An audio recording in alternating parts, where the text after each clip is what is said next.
नमस्कार मित्रांनो, सन 36 आश्रम पक्षाच्या माध्यमातून आज मी सरकारचा नवीन भ्रष्टाचार उघड करण्याचा प्रयत्न करत आहोत।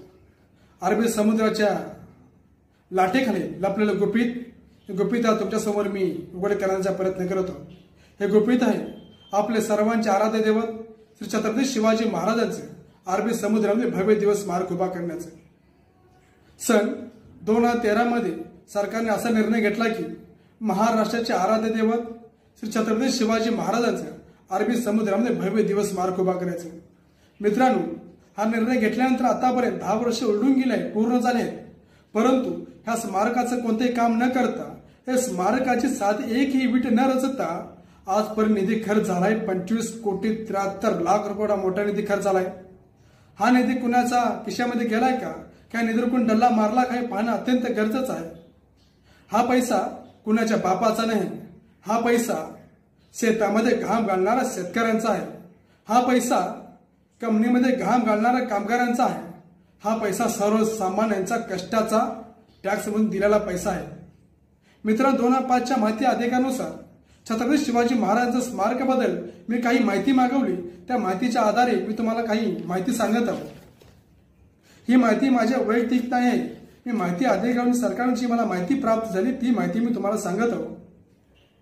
18/2/2014 रोजी छत्रपती शिवाजी महाराजांच्या अरबी समुद्रामध्ये स्मारक बांधण्याचे काम L&T कंपनीला दिले गेले। त्याला एकूण 3,643 कोटी निधी मंजूर झाला। आपले देशाचे पंतप्रधान नरेंद्र मोदी साहेबांचे शुभ हस्ते 24/12/2016 रोजी जलपूजन कार्यक्रम संपन्न झाला। लगेचच 3 वर्षांमध्ये 11/1/2019 रोजी न्यायालयाने L&T कंपनीला स्मारकाचं काम करण्यास बंद करायला सांगितलं।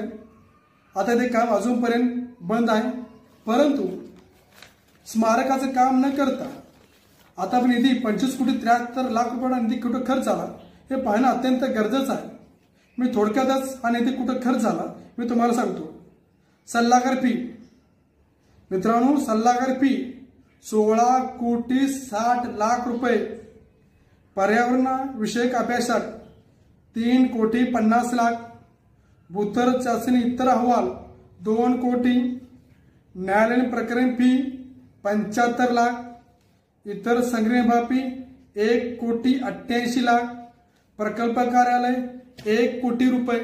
मित्रांनो, सर्वात मोठा जिथे निधी खर्च गेला आहे तो म्हणजे सल्लागारांना फी, टोटल आहे 16,60,00,000 रुपये। हे सल्ला देण्यासाठी चंद्रातून आले होते का? ह्या सल्लागारांनी कोणते कोणते सल्ले दिले हे तर तुम्ही जनतेसमोर मांडावे का नाही सांगितलं? तुम्ही या सल्लागारांना मोठी निधी का खर्च केला हे तुम्ही सर्वसामान्य शिवभक्तांना तुम्ही सरकारने सांगावे, कारण या सल्लागारांनी कोणते कोणते तुम्हाला सल्ले दिले हे संपूर्ण जनतेला ऐकायचं आहे। हे सल्लागार म्हणजे कुठून आले होते, हे कोण कोण होते, यांची नावं तुम्ही जाहीर करावी। दुसरी, पर्यावरण विषयक अभ्यासक 3,50,00,000 असला कसला त्यांनी पर्यावरणाचा अभ्यास केला, त्याला 3,50,00,000 खर्च केले। मी सर्व शिवभक्तांना आणि सर्व जनतेला मी आवाहन करतोय की आपले सर्वांचे आराध्य दैवत श्री छत्रपती शिवाजी महाराज स्मारकामध्ये सुद्धा एवढा मोठा भ्रष्टाचार होऊ शकतो हे पाहून खरंच मनाला वेदना होत आहे। मी सर्व जनतेला आवाहन करतोय की आपण शांत बसून फक्त बघत राहायचं का या अन्यायाला उत्तर देणार आहोत? हे स्मारक फक्त दगडाचं नव्हतं, हे स्मारक आपल्या अस्मितेचं प्रतीक आहे। मी सन 36 आश्रम पक्षाच्या माध्यमातून ह्याची सखोल चौकशी व्हावी म्हणून आपले महाराष्ट्राचे मुख्यमंत्री माननीय देवेंद्र फडणवीस साहेबांना आम्ही निवेदन देणार आहोत की तुम्ही याची चौकशी करावी आणि आम्हाला सविस्तर माहिती सांगावी की खरंच सल्लागार फी इतर बाबतीत एवढा मोठा खर्च साधे एक वीट न रचता एवढा मोठा घोटाळा केला 25,73,00,000 रुपयेचा। खरंच आपलं सरकार, हे आपलं प्रशासन किती भ्रष्टाचार आहे याच्यावरून दिसतं की साध्या छत्रपती शिवाजी महाराजांच्या स्मारकात सुद्धा पैसे सोडत नाहीत।